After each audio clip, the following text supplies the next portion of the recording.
Hello, this is Ray Main here again with today's Bible reading. Today we're going to be reading in the book of Numbers, chapter 20. Then came the children of Israel, even the whole congregation, into the desert of Zin in the first month, and the people abode in Kadesh, and Miriam died there and was buried there. And there was no water for the congregation, and they gathered themselves together against Moses and against Aaron. And the people chode with Moses, and spake, saying, Would God that we had died when our brethren died before the Lord! And why have ye brought up the congregation of the Lord into this wilderness, that we and our cattle should die there?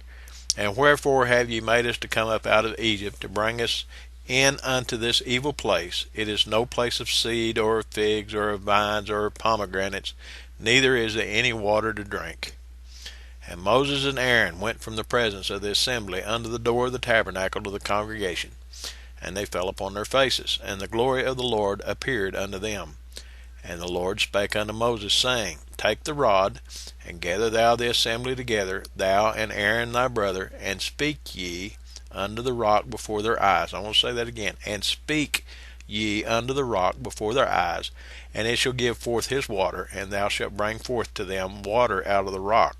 So thou shalt give the congregation and their beasts drink. And Moses took the rod from before the Lord as he commanded him. And Moses and Aaron gathered the congregation together before the rock, and he said unto them, Hear now, ye rebels, must we fetch you water out of this rock? And Moses lifted up his hand, and with his rod he smote the rock twice, and the water came out abundantly, and the congregation drank, and their beasts also. And the Lord spake unto Moses and Aaron, Because ye believe me not, to sanctify me in the eyes of the children of Israel, therefore ye shall not bring this congregation into the land which I have given them. This is the water of Meribah, because the children of Israel strove with the Lord, and he was sanctified in them. And Moses sent messengers from Kadesh unto the king of Edom.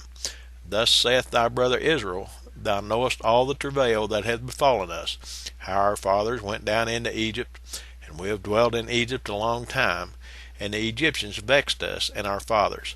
And when we cried unto the Lord, he heard our voice, and sent an angel, and hath brought us forth out of Egypt. And behold, we are in Kadesh, a city in the uttermost of thy border.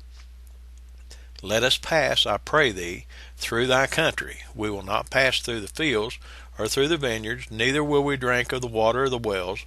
We will go by the king's highway. We will not turn to the right hand, nor to the left, until we have passed thy borders. And Edom said unto him, Thou shalt not pass by me, lest I come out against thee with the sword. And the children of Israel said unto him, We will go by the highway, and if I and my cattle drink of thy water, then I will pay for it.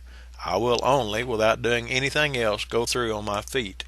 And he said, Thou shalt not go through. And Edom came out against him with much people, and with a strong hand. Thus Edom refused to give Israel passage through his border. Wherefore Israel turned away from him. And the children of Israel, even the whole congregation, journeyed from Kadesh, and came unto Mount Hor. And the Lord spake unto Moses and Aaron in Mount Hor by the coast of the land of Edom, saying, Aaron shall be gathered unto his people, for he shall not enter into the land which I have given unto the children of Israel, because ye rebelled against my word at the water of Meribah. Take Aaron and Eleazar his son, and bring them up unto Mount Hor, and strip Aaron of his garments, and put them upon Eleazar his son, and Aaron shall be gathered unto his people, and shall die there. And Moses did as the Lord commanded, and they went up unto Mount Hor in the sight of all the congregation. And Moses stripped Aaron of his garments, and put them upon Eleazar his son, and Aaron died there in the top of the mount. And Moses and Eleazar came down from the mount. And when all the congregation saw that Aaron was dead, they mourned for Aaron 30 days, even all the house of Israel. So Moses, because he didn't do what God told him. This is a lesson for us today. Here's a man of God, chosen to lead all these people of Israel out into the wilderness. Time and again he stood between God and the people to keep them from being destroyed. He had come by the rock at Meribah once before, and the Lord told him to strike the rock, and he did, and water came out. This particular time he told him to speak to the rock so that he would be sanctified. He was asked to believe God and do what God had told him, and because he didn't, him and Aaron did not get to go into the promised land. Aaron died before they got to the river. Moses, as we'll see later on, he got to go up into the mountain and look over into the promised land, but he didn't get to go either, all because he disobeyed God. And we think that we can get by with just doing whatever we want to do anytime we want to do it, and we won't suffer any consequences. We need to think about that one. God bless you. Talk to you tomorrow.